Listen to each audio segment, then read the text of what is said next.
Okay, welcome back to Kerbal Space Program again.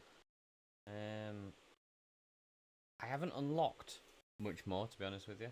I'm kind of lagging in the science department, shall we say, at the moment. So it's not going too well as far as science goes. We're still stuck on this 90 cost column.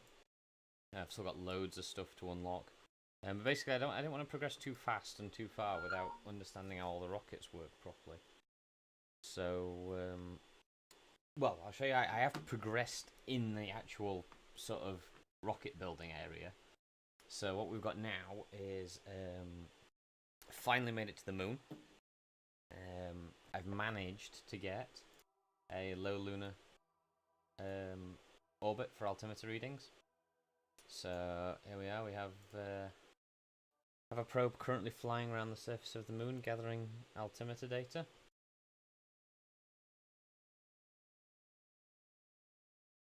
When it loads, I basically reused the Soho probe. So you'll be familiar with the style of the ship.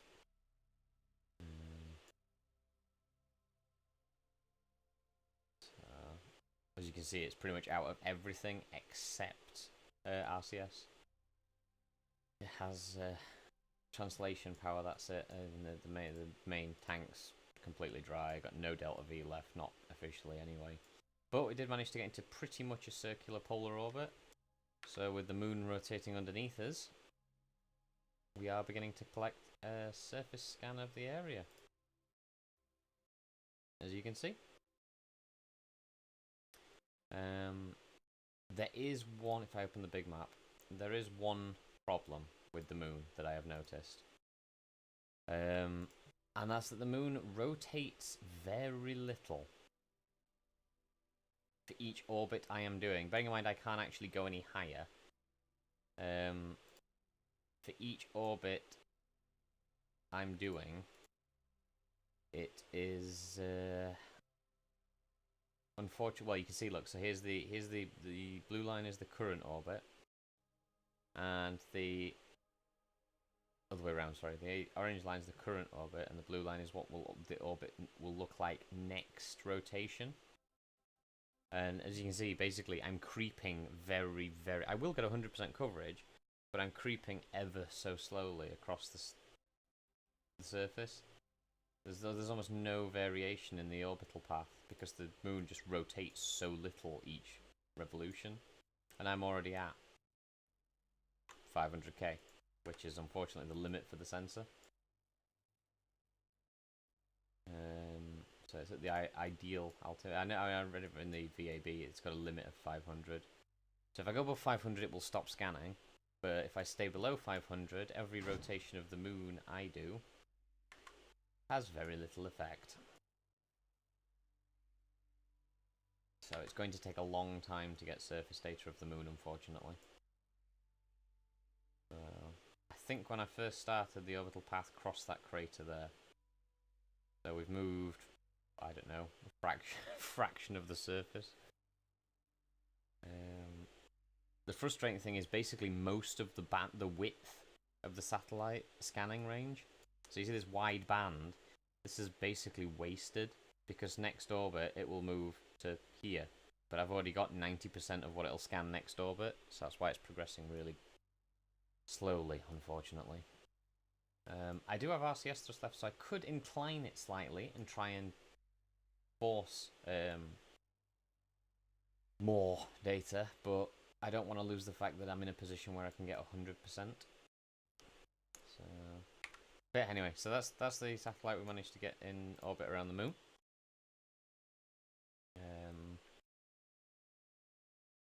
And then what I've started doing is I've started setting up I did one test launch just to prove that the launch vehicle was capable of doing it, which it definitely is. But then what we've done is I've set up a ComSat, the first of the ComSats in high Earth orbit. So there we go.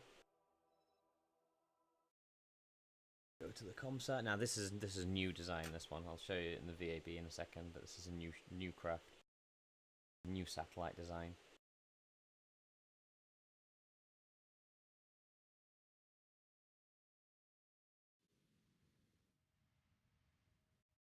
Okay. There we go. So this has huge amounts of delta V left, inordinate amounts. We've got this entire central tank there that I've put through the middle of the girders, and it's running off this 50 reignition engine.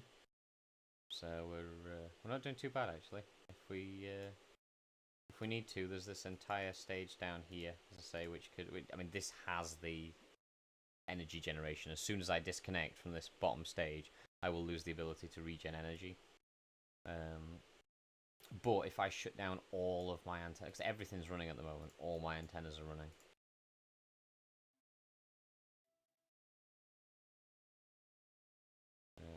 Got one pointing to the moon, one pointing to Mars, one pointing back to the Earth, and one pointing to Venus.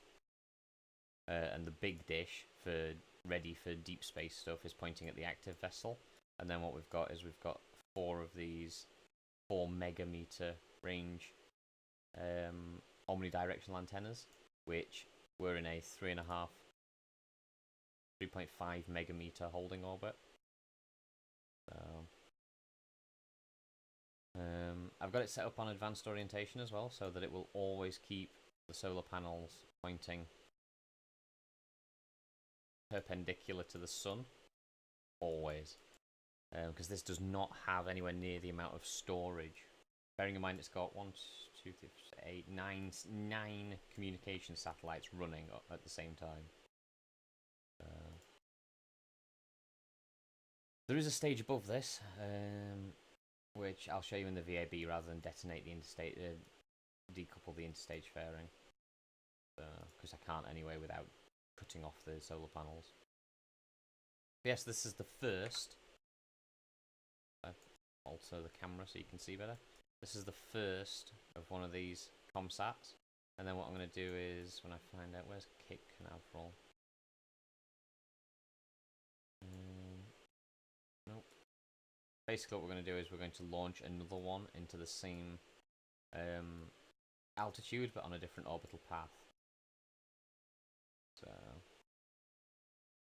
So yeah, so we'll try and get, I mean the plan is basically to have crisscross, a bit like a 3-dimensional satellite system. So yeah. Oh, speaking of which, that reminds me, I need to accept the contract for setting up a... As long as it doesn't force me to put my communication satellites in orbit I don't want them at, I'll accept the contract to set it up with 3.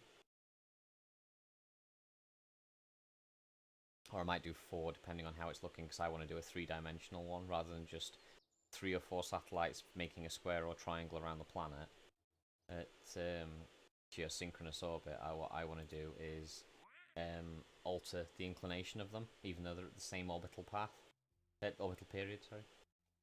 Let's have a look. Remote tech.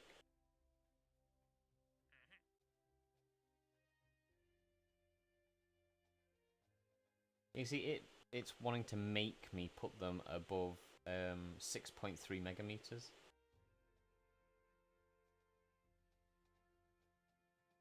I don't really want to put them.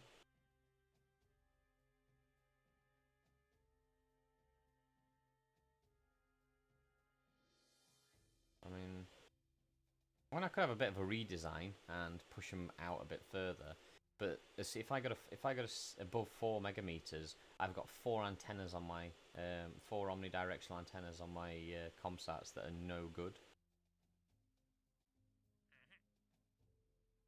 See, 4, I might accept 4. No, but again, yeah, it's forcing me to have an eccentricity and an inclination. Basically, it wants them all equatorial. And I don't want to do them equatorial.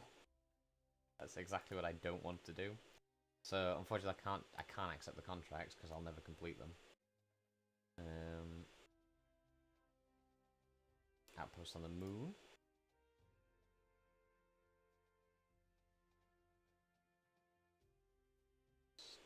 Stations.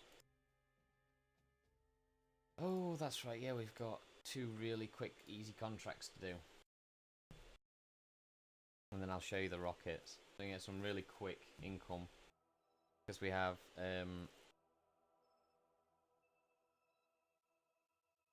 where is it? Here we go. Yeah. Science data from around Earth and science data from space around Moon. Doesn't say high, low, or anything. So this is brilliant because I can just literally go to my low Earth orbit. Which is now finished. I mean, this is basically a dormant probe now. It's just helping with communication, if nothing else.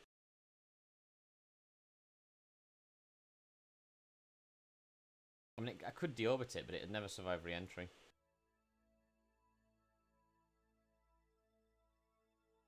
So all we have to do is do a Geiger counter and transmit. And there we go.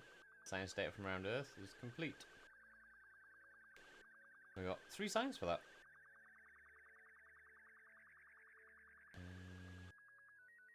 Then we need to go to the moon and do something similar. Look, zoom out. Focus that. Zoom in. Right, where is my spacecraft currently at? There it is. Switch to this.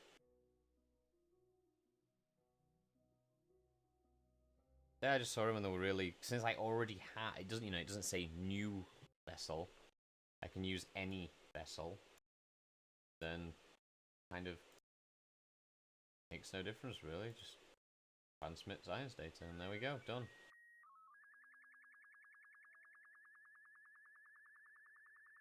Jobs are good one.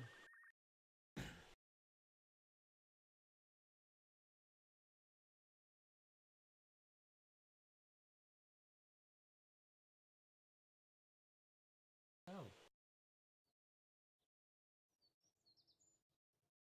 I'll give you a quick overview of the rockets used and then we'll launch one.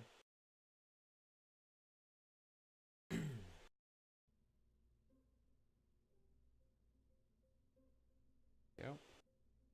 There we go, the High Earth Orbit ComSat. I will attempt to do a Mercury launcher as well today. Or possibly next episode now I've finished designing it. I finally unlocked all the official Mercury parts and figured out how they all fit together and everything. So, but anyhow, this is the High Earth Orbit ComSat. So basically this is the High Earth Orbit payload delivery system. If I take the fairing off, as you can see, that's the thing you've already seen in space. The ComSat. The big dishes. Now I can show you what's under here though if you want. Yep, so should we need to do anything unusual or whatever, this entire bottom section disconnects from the ComSat, the communication satellite, leaving this top stage completely self-sufficient with its own fuel supply, its own engines, its own RCS. It can quite happily move somewhere, even if it's on a collision course or something. Oh yeah, this is it, I don't know. Basically what I didn't want is oops. Let's just reopen it, be easier. What I didn't want to do was not have the ability to move it quickly in case, you know, if it was going to become space debris or something and impact a ship that was leaving Earth orbit. So we've got 2 of the massive Russian solid rockets boosters, which is our entire first stage in isolation. Don't even fire the main engine while these are firing. So they've got parachutes on the outside just so they can go back down safely. But yeah, so let's launch. Get another satellite up.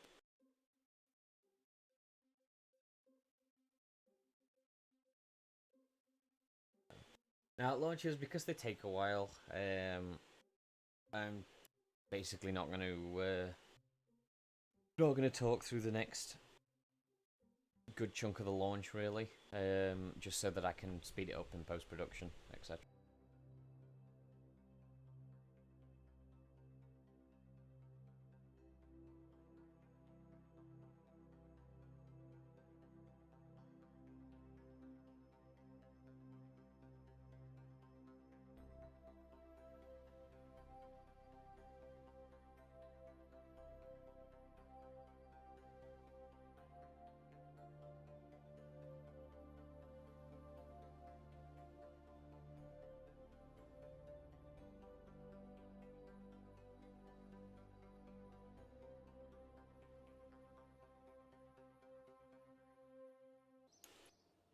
So, it cost us all in about 120, 130,000.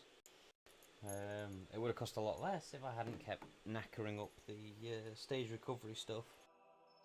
But yeah, so we have 3 comsats in orbit around Earth.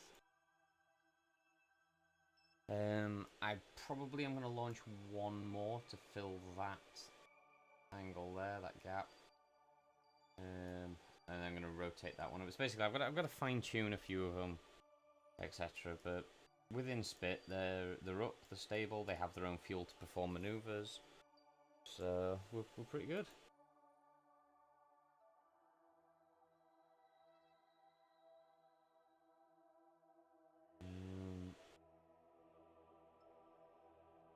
So we'll see what happens.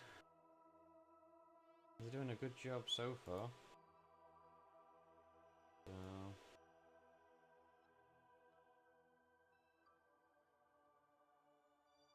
So that's number 1. There. 2 down here. 3 is up there. I think they should look at some of the angles that they may end up on. Yeah, they should be okay. They should actually work. As I say, I might put one more up just or space these out a bit more. I've got enough fuel. I've got like 2,200 meters a second delta V, and that's not including RCS for fine tuning. So I mean, I can pretty well space them out. I'm just gonna let them settle for the time being. Make sure that there's no point fine tuning all the orbits if it turns out that they're not actually as electrically stable as I think. So yep. So we've set up the beginnings of the communications network, which means we can start looking at deep space probes now. When the probably the Venus window, I think, is probably going to be the most likely that I'm going to try and get a probe for. So I'll design some probes for the Venus window. I shall see if we can get some science, get something else unlocked on the nodes. Contract-wise, I might go fetch myself a Kerbal. There's one rescue at the moment from orbit around the Earth, and with the high Earth orbit payload delivery system I've got, I should be able to relatively simply probably kill 2 birds with 1 stone, because I already have a contract to... What are you doing over there? I already have a contract to send a probe to orbit and return safely. So I can literally launch into an orbit that'll let me intercept the stranded Kerbal, and then bring them back, and it should kill 2 birds with 1 stone. I have apparently, despite the fact of being stranded in space, I have 5 years to complete that.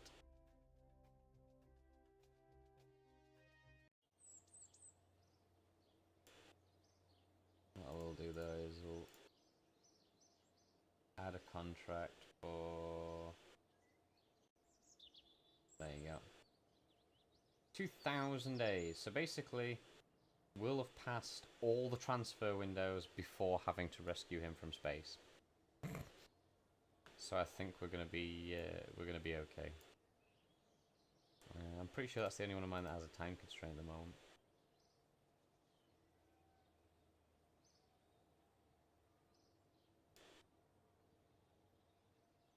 Oh, I wonder if I can see him, because if his... I might be able to complete 3 contracts in one here. If his thing has a docking port on it, or I've unlocked the claw. There it is. Sith's capsule. Ah, so I can't fly it. In fact, I can't... Other than knowing it's a capsule, I don't know exactly what state it's going to be in until I get there. But I'll put a docking port and a claw if I have them available. Let's get a docking port and a claw on a probe-controlled Mercury capsule.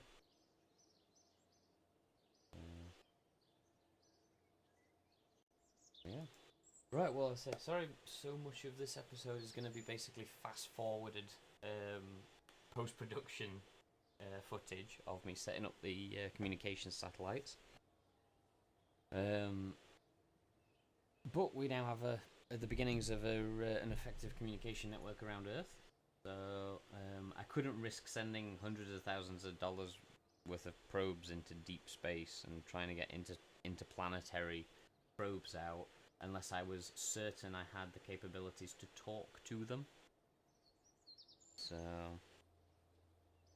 but now I think it's probably safe to say that after a bit of tweaking that I will be able to send to at least the nearby planets, you know, such as maybe Mars or Venus. Not sure. Yeah, probably Venus or Mars is the most appropriate for the current communication dishes that we have up.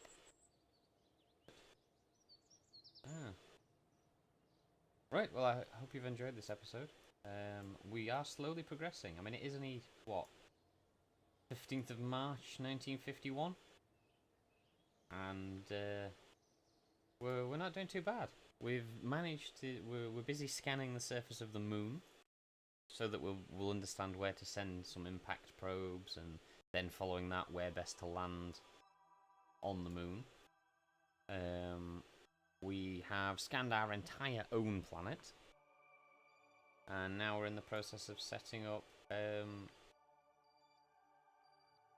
synchronous satellite.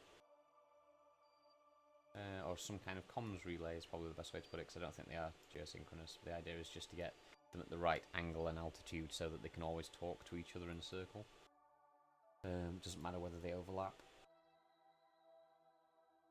So, we have had the first manned flight to space a few episodes ago, I don't really remember, so I know we can get a capsule up to space.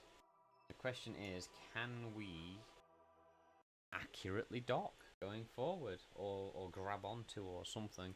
Or maybe we'll just have to EVA the guy out when we get close enough. Not 100% sure yet. But yeah, so thanks for joining us, and I shall see you next time.